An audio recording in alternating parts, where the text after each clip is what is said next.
Carlo Ancelotti et son équipe vont disputer dimanche la finale de Supercoupe d'Espagne face au Barça.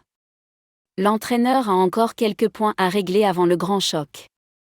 Un peu plus de 48 heures avant la finale à Riyad, 20h, l'Italien a le choix entre plusieurs options dans presque tous les secteurs du terrain.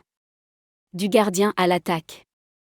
Kepa ou Lunin, le premier débat se pose dans les buts où Kepa, le gardien qui a le plus d'expérience dans les grands matchs, a été choisi pour la demi-finale contre l'Atlético mais n'a pas laissé une très bonne impression. C'est pourquoi Lunin a des options, bien qu'il faille voir si Ancelotti est capable de prendre cette décision, car cela mettrait Kepa dans une mauvaise position et minerait sa confiance. A priori, c'est l'Espagnol qui devrait débuter. La défense. La défense est le seul secteur dans lequel Ancelotti n'apportera pas de changement, non seulement compte tenu des absences mais aussi du niveau de jeu affiché. Le bon niveau de Carvajal et de Rudiger, ajouté à l'apport de Nacho et de Mendy, devrait suffire à consolider l'arrière-garde. Dani Carvajal ne s'est pas entraîné avec le groupe aujourd'hui, par précaution car souffrant d'une légère fatigue musculaire.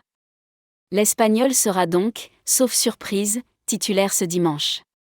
Ancienneté ou énergie. Au milieu de terrain, la présence de Tchouaméni et de Valverde semble évidente.